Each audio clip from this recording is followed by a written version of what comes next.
ओम शांति। 16 अप्रैल 2024 के ईश्वरीय महावाक्य। पहले सुनते हैं आज की मुरली से होमवर्क।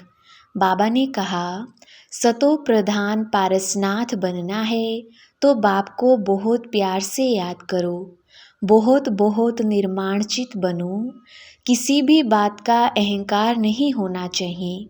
बहुत मीठा बनना है, अब पावन बनना है। एक बाप को याद करो, बाकी सबको छोड़ो। भक्ति मार्ग में तुम गाते थे कि आप आएंगे तो हम एक संग जोड़ेंगे। आधा कल्प है स्वर्ग, फिर है नर्क, रावण राज्य शुरू होता है। ऐसे ऐसे समझाना है। अपने को देह ना समझो, आत्मा अविनाशी है।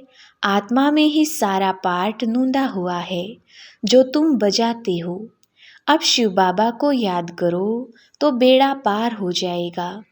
बच्चों को बहुत होशियार चमत्कारी बनना है। धारणा कर फिर दूसरों को करानी है। पढ़ाई से अपनी तकदीर आपे ही बनानी है। माया रूपी ग्रह से अपनी संभाल करनी है। और अब सुनते हैं महावाक्यों को विस्तार से।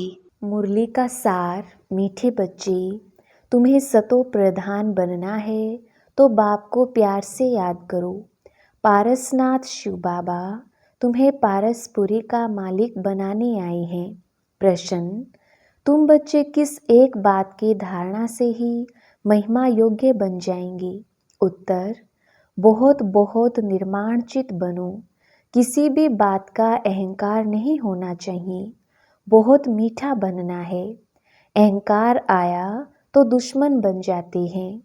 ऊंच अथवा नीच पवित्रता की बात पर बनते हैं। जब पवित्र हैं तो मान है, अपवित्र हैं तो सबको माथा टेकते हैं। ओम शांति। रूहानी बाप बैठ बच्चों को समझाते हैं।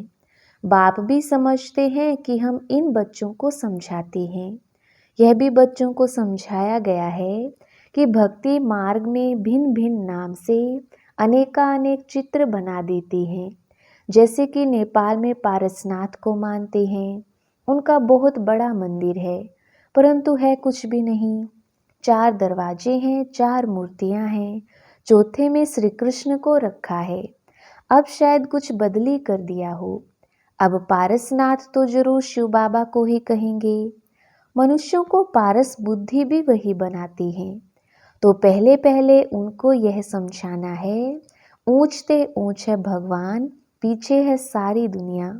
सूक्ष्म वतन की सृष्टि तो है नहीं, पीछे होते हैं लक्ष्मी नारायण व विष्णु। वास्तव में विष्णु का मंदिर भी रोंग है। विष्णु चतुर्भुज 4 भुजाओं वाला कोई मनुष्य तो होता नहीं। बाप समझाते हैं, यह लक्ष्मी नारायण है जिनको इकट्ठा विष्णु के रूप में दिखाया है। लक्ष्मी नारायण तो दोनों अलग अलग हैं। सूक्ष्म वतन में विष्णु को 4 भुजाएं दे दी हैं, अर्थात दोनों को मिलाकर चतुर्भुज कर दिया है। बाकी ऐसा कोई होता नहीं है। मंदिर में जो चतुर्भुज दिखाते हैं वह है सूक्ष्म वतन का। चतुर्भुज को शंख, चक्र, गदा, पद्म आदि देते हैं। ऐसा कुछ है नहीं। चक्र भी तुम बच्चों को है। नेपाल में विष्णु का बड़ा चित्र क्षीर सागर में दिखाते हैं। पूजा के दिनों में थोड़ा दूध डाल देते हैं। बाप एक एक बात अच्छी तरह समझाते हैं। ऐसे कोई भी विष्णु का अर्थ समझा ना सके, जानते ही नहीं। यह तो भगवान खुद समझाते हैं। भगवान कहा जाता है शिव बाबा को, है तो एक ही, परंतु भक्ति मार्ग वालों ने नाम अनेक रख दिए हैं। तुम अभी अनेक नाम नहीं लेंगे। भक्ति मार्ग में बहुत धक्के खाते हैं, तुमने भी खाई। अभी अगर तुम मंदिर आदि देखेंगे तो उस पर समझाएंगे कि ऊंचे ते ऊंच है भगवान, सुप्रीम सोल, निराकार परमपिता परमात्मा। आत्मा शरीर द्वारा कहती है, ओ परम पिता। उनकी फिर महिमा भी है ज्ञान का सागर, सुख का सागर। भक्ति मार्ग में एक के अनेक चित्र हैं। ज्ञान मार्ग में तो ज्ञान सागर एक ही है। वही पतित पावन सर्व के सद्गति दाता है। तुम्हारी बुद्धि में सारा चक्र है, ऊंचते ऊंच परमात्मा है, उनके लिए ही गायन है। सिमर सिमर सुख पाओ, अर्थात एक बाप को ही याद करो अथवा सिमरण करते रहो, तो कलह क्लेश मिटे सब तन की, फिर जीवन मुक्ति पद पाओ। यह जीवन मुक्ति है ना, बाप से यह सुख का वर्षा मिलता है, अकेले यह तो नहीं पाएंगे, जरूर राजधानी होगी ना। गोया बाप राजधानी स्थापन कर रहे हैं। सतयुग में राजा रानी प्रजा सब होते हैं। तुम ज्ञान प्राप्त कर रहे हो तो जाकर बड़े कुल में जन्म लेंगे, बहुत सुख मिलता है। जब वह स्थापना हो जाती है तो छीछी आत्माएं सजा खाकर वापिस चली जाती हैं, अपने अपने सेक्शन में जाकर ठहरेंगी। इतनी सब आत्माएं आएंगी, फिर वृद्धि को पाती रहेंगी। यह बुद्धि में रहना चाहिए कि ऊपर से कैसे आती हैं, ऐसे तो नहीं 2 पत्ते के बदले 10 पत्ते इकट्ठे आना चाहिए, नहीं कायदे सिर पत्ते निकलते हैं।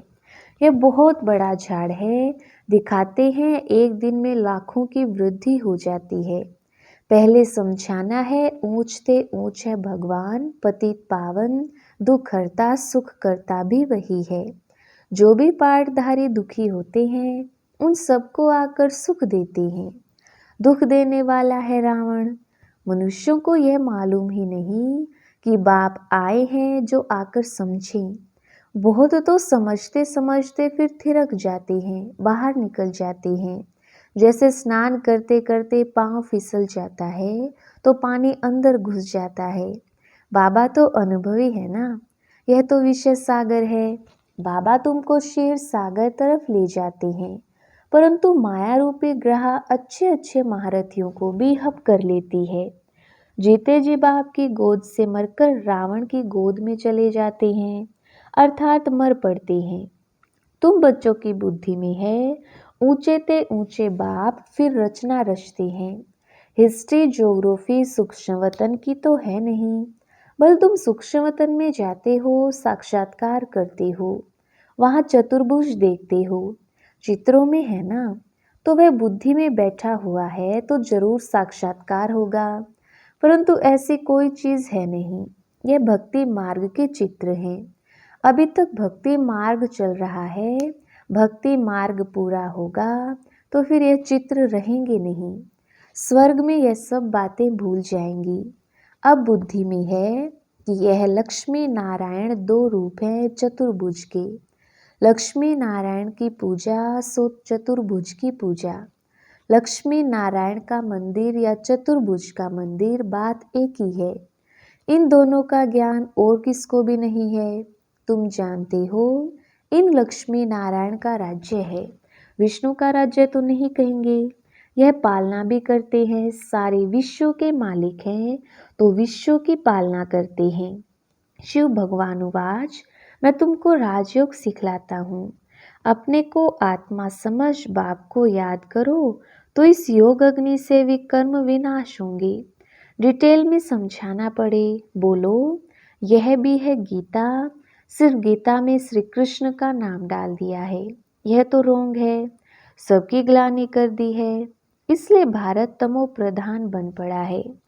अब है कलयुगी दुनिया का अंत, इनको कहा जाता है तमो प्रधान आयरन एज। जो सतो प्रधान थे उन्होंने ही 84 जन्म लिए हैं। जन्म मरण में तो जरूर आना है। जब पूरे 84 जन्म लेते हैं तब फिर बाप को आना पड़ता है पहले नंबर में। एक की बात नहीं है, इनकी तो सारी राजधानी थी ना, फिर जरूर होनी चाहिए।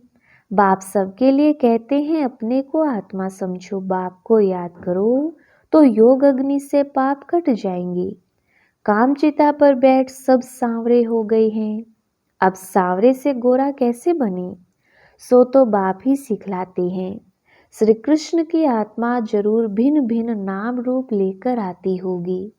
जो लक्ष्मी नारायण थे उनको ही 84 जन्मों के बाद फिर वह बनना है, तो उनके बहुत जन्मों के अंत में बाप आकर प्रवेश करते हैं, फिर वह सतो प्रधान विश्व के मालिक बनते हैं। तुम्हारे में पारसनाथ को पूजते हैं, शिव को भी पूजते हैं। जरूर उन्हों को शिव ने ही ऐसा पारसनाथ बनाया होगा। टीचर तो चाहिए ना, वह है ज्ञान सागर। अब सतो प्रधान पारसनाथ बनना है तो बाप को बहुत प्यार से याद करो। वही सबके दुख हरने वाला है। बाप तो सुख देने वाला है। यह है कांटों का जंगल। बाप आए हैं फूलों का बगीचा बनाने। बाप अपना परिचय देते हैं। मैं इस साधारण बूढ़े तन में प्रवेश करता हूँ जो अपने जन्मों को नहीं जानते हैं। भगवान उवाच, मैं तुमको राजयोग सिखलाता हूँ। तो यह ईश्वरीय यूनिवर्सिटी ठहरी। एम ऑब्जेक्ट है ही राजा रानी बनने की, तो जरूर प्रजा भी बनेगी। मनुष्य योग योग बहुत करते हैं। निर्वृत्ति मार्ग वाले तो अनेक हठयोग करते हैं। वह राजयोग सिखला ना सकें। बाप का है ही एक प्रकार का योग। सिर्फ कहते हैं अपने को आत्मा समझकर मुझ बाप को याद करो। 84 जन्म पूरे हुए, अब वापिस घर जाना है। अब पावन बनना है। एक बाप को याद करो, बाकी सबको छोड़ो। भक्ति मार्ग में तुम गाते थे कि आप आएंगे तो हम एक संग जोड़ेंगे, तो जरूर उनसे वर्षा मिला था ना। आधा कल्प है स्वर्ग, फिर है नर्क, रावण राज्य शुरू होता है।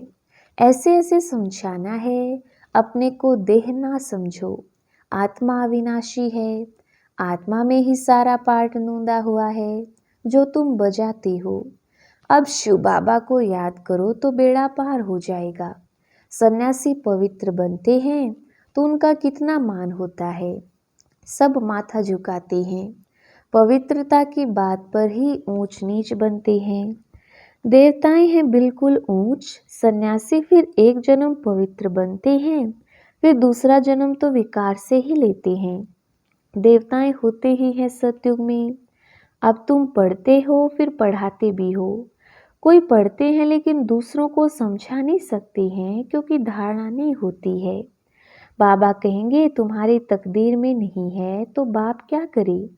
बाप यदि सबको आशीर्वाद बैठ करें तो सब स्कॉलरशिप ले लें। वह तो भक्ति मार्ग में आशीर्वाद करते हैं। सन्यासी भी ऐसे करते हैं। उनको जाकर कहेंगे मुझे बच्चा हो, आशीर्वाद करो। अच्छा तुमको बच्चा होगा, बच्ची हुई कहेंगे भाभी।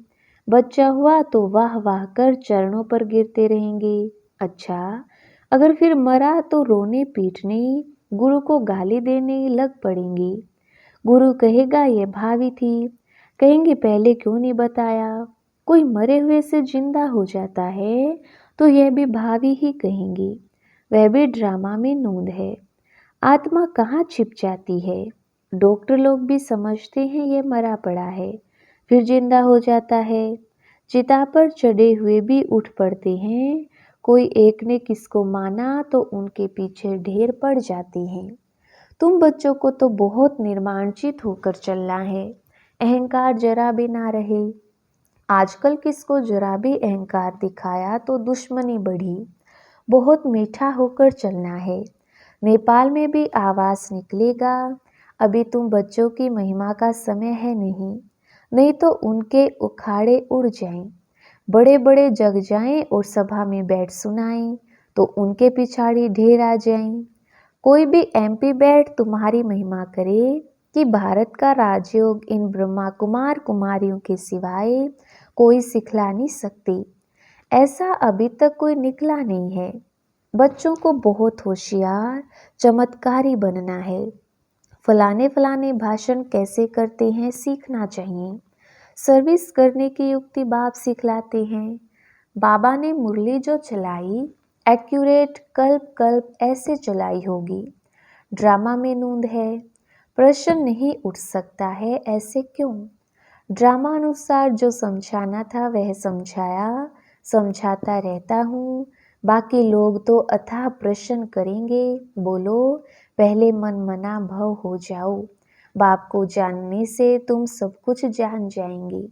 अच्छा मीठे मीठे सिकिलदे बच्चों प्रति माता पिता बाप दादा का याद प्यार और गुड मॉर्निंग। रूहानी बाप के रूहानी बच्चों को नमस्ते। हम रूहानी बच्चों की रूहानी बाप दादा को याद प्यार, गुड मॉर्निंग और नमस्ते जी। धारणा के लिए मुख्य सार। पहला पॉइंट, सर्विस की युक्ति सीखकर बहुत बहुत होशियार और चमत्कारी बनना है। धारणा कर फिर दूसरों को करानी है। पढ़ाई से अपनी तकदीर आपे ही बनानी है। दूसरा पॉइंट, किसी भी बात में जरा भी अहंकार नहीं दिखाना है। बहुत बहुत मीठा और निर्माणचित बनना है। माया रूपी ग्रह से अपनी संभाल करनी है। वरदान, बीती को श्रेष्ठ विधि से बीती कर यादगार स्वरूप बनाने वाले पास विद ऑनर भव। विस्तार, पास्ट इज पास्ट तो होना ही है। समय और दृश्य सब पास हो जाएंगे, लेकिन पास विद ऑनर बनकर हर संकल्प व समय को पास करो, अर्थात बीती को ऐसी श्रेष्ठ विधि से बीती करो जो बीती को स्मृति में लाते ही वाह वाह के बोल दिल से निकलें। अन्य आत्माएं आपकी बीती हुई स्टोरी से पाठ पढ़ें। आपकी बीती यादगार स्वरूप बन जाए तो कीर्तन अर्थात कीर्ति गाते रहेंगे। स्लोगन, स्व कल्याण का श्रेष्ठ प्लान बनाओ, तब विश्व सेवा में सकाश मिलेगी। अच्छा, ओम शांति।